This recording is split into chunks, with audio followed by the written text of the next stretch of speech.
And we're going to continue with the 12th chapter of Many Waters by Madeleine L'Engle. Yalith was taken by the Seraphim to be with El. Sandy and Denny's know that their time is coming to leave soon. The rains have begun. They smelled Tigla before they saw her. Quickly they sprang to their feet and ran to the tent flap, which was half open. "Oh, don't go! Please don't go!" Tigla cried. "I'm alone, I promise you."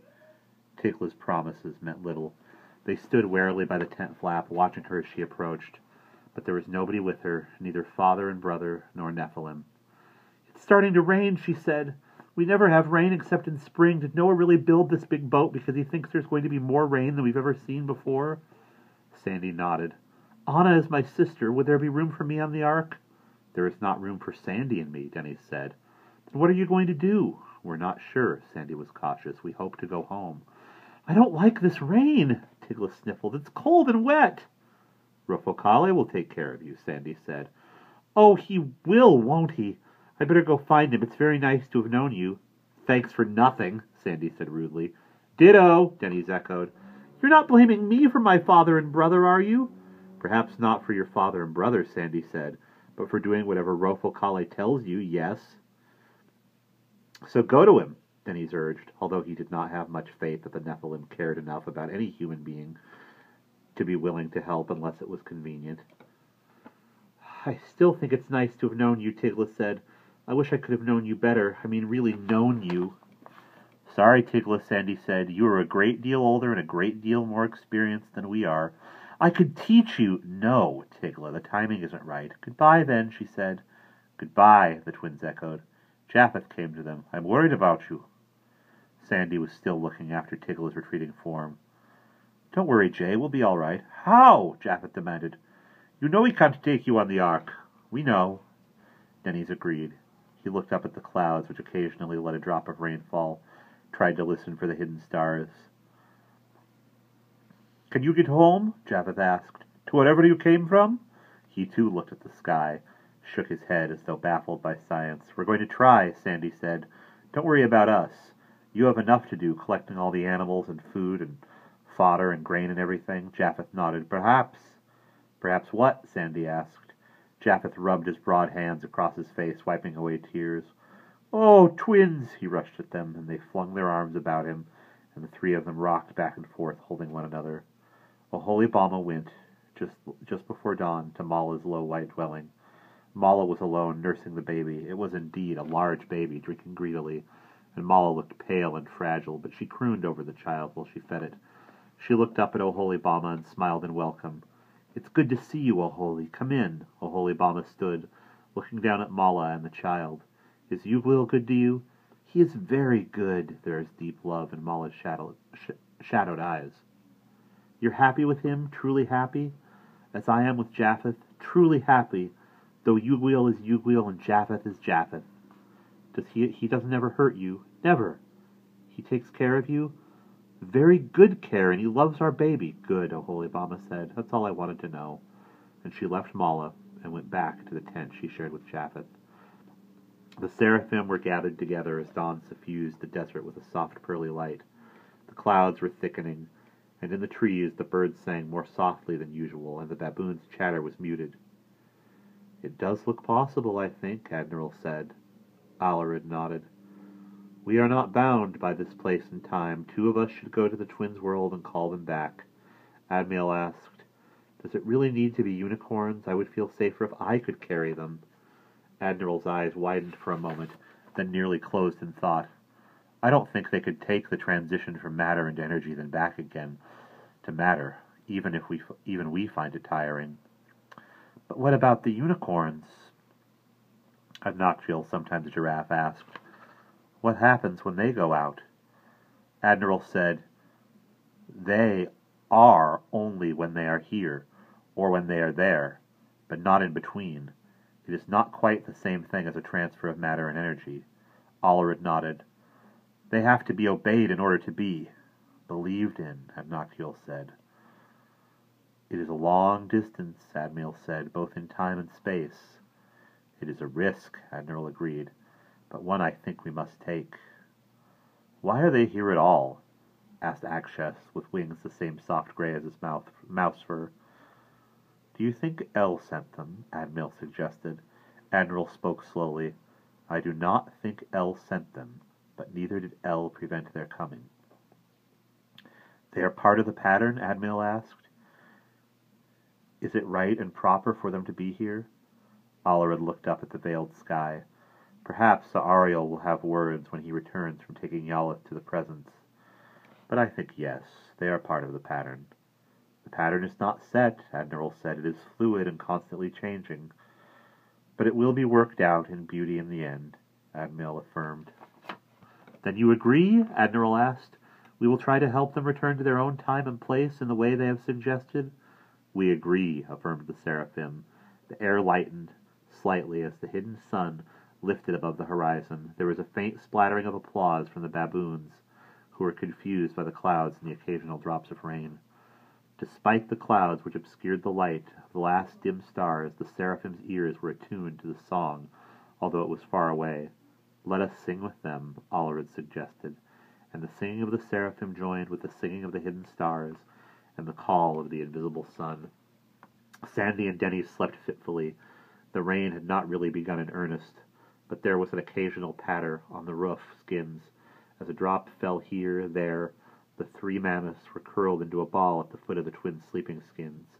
The morning songs of the oasis were softer than usual, but both boys, roused from sleep and looked at each other, nodded.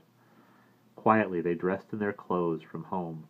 Denny's was without the garments he had discarded after the garbage pit, but he pulled on his sweater and his lined jeans, feeling strange and constrained in clothes. The twins had become used to the freedom of being naked except for loincloths. Their winter clothes were hampering as well as hot. They were careful not to disturb the sleeping mammoths. They looked across the tent to where Noah and Matrid were still asleep, to the place which had been Yalith's and which was now empty. Then they tiptoed out. Admiral was waiting for them. It's best without goodbyes, Denny's asked. But you will say goodbye for us and to a holy Bama and Japheth and the others. We will say goodbye, Admiral said, and looked toward a clump of palms and palmettos. Admiral and Allerud came out of the shadows and moved toward them, followed by Ariel, who had returned from his journey with Yalith. Now, Admiral said, we call the unicorns. One more thing, Sandy held back. You will take care of the mammoths. We will take care of them. Unicorns! With a glimmer of silver, two unicorns solidified before them. Now, Admiral said. The two boys mounted the unicorns, sitting astride the silver backs, bathed in light from the horns. We leave you now, Admiral said. Admiral and I, when we are in your time and place, we will call for the unicorns and for you. You'll recognize it when you get there? Sandy asked anxiously. You have given us very good parameters. Allerud and Ariel stood by one of the unicorns when a drop of rain touched the light of their brilliant horns. It hissed slightly. The unicorns crossed the oasis and moved into the desert, Allerud and Admiral running along with them. When they reached Ariel's great rock, the two seraphim stopped and looked at the unicorns and at the twins. Are you ready? Ariel asked. Ready, Denny said. Ariel slapped the two silver rumps, and the unicorns took off across the white sand and rock. In his golden voice he cried, Unicorns, go home! Denny felt a wave of sleep wash over him as the rain and the unicorns quickened. Sandy, too, felt his mind softly closing. The rain was a curtain of silver. Allah, Sandy murmured. Denny started. The unicorns and the twins flickered like candles and went out. Two unicorns in an old stone lab connected to a white clapboard farmhouse were a strange sight. So were two bright-winged seraphim. The twins looked around. Aside from the unicorns and the seraphim, everything was as usual. Wood still burned brightly in the stove. The smell of stew, of beef bourguignon, was fragrant over the Bunsen burner. The odd-looking computer was where it had been when they punched into it. Admiral was sitting in their mother's reading chair, his golden wings drooping behind it. Admiral was peering into one of her complex microscopes, hunching his pale wings. Do you believe in unicorns? Admiral's azure eyes were smiling. How was the ride? Admiral too smiled, though both seraphim seemed very relieved. The outside door banged. Admiral rose swiftly in his chair. Admiral turned from the microscope. The twins stiffened. Their mother's voice called, Twins, are you home? Uh-oh, Sandy said. We better get the unicorns out of here. They'll go as soon as they aren't believed in, Admiral said. Denny's exclaimed, But Meg and Charles Wallace believe in unicorns. Admiral asked, And in Seraphim? And we're not supposed to be in the lab somehow. And we're not supposed to be in the lab anyhow, with an experiment in progress. Sandy looked anxiously at Admiral. Never fear, the Seraph said. You are all right. Until Mother finds us in here, Denny's added. Looking the way we do, all sunburned? Compared with some of your other problems, Admiral started. Their mother's voice called out again. Twins, where are you? No farewells, Admiral said. He glanced at Admiral. Then both put strong, long hands on Denny's head. Admiral followed suit with Sandy. Both boys felt, rather than a sense of presence, a sense of the tops of their heads lifting, almost as the animal hosts lifted to become seraphim, and then each twin was staring at a normal winter twin, skins not darkened by the desert sun, hair not bleached, almost white. Sandy glanced briefly at Denny's still bare feet, started to speak, then stopped as Admiral held up his hand. Many Waters, the Seraph reached out and clasped a unicorn horn. The light from the horn flooded back into the Seraph's hand, through his body and wings until he was streaming with light. Admiral, too, was filled with flowing light. Cannot quench, he seemed to be saying. Light blazed fiercely, blinding the twins, and the brilliance faded. Unicorns and seraphim were gone. Brown-haired, winter-skinned twins stared at each other. Mrs. Murray opened the door to the lab. Behind her, Meg and Charles Wallace peered in curiously. Sandy, Denny's, what are you doing in here? Didn't you see the sign on the door? She sounded extremely displeased. We actually didn't see it, Sandy started. We just came in to get the Dutch cocoa, Sandy explained. Look, Meg said. It's out here on the floor by the kitchen door. Luckily it didn't spill. We were just going to make some, Sandy said. Shall we make enough for you three? Please, their mother said. It's turning bitter cold. But Sandy, Denny's, I beg you, don't go into the lab when you're not asked to. I hope you didn't touch anything you shouldn't have, Sandy said slowly. It all depends, but I don't think we touched anything we shouldn't have. Do you, Denny's? Under the circumstances, no, Denny's said. Why are your feet bare, Den? Charles Wallace asked. Good heavens, Mrs. Murray exclaimed. Put something on your feet this second, Denny's Murray, before you catch cold.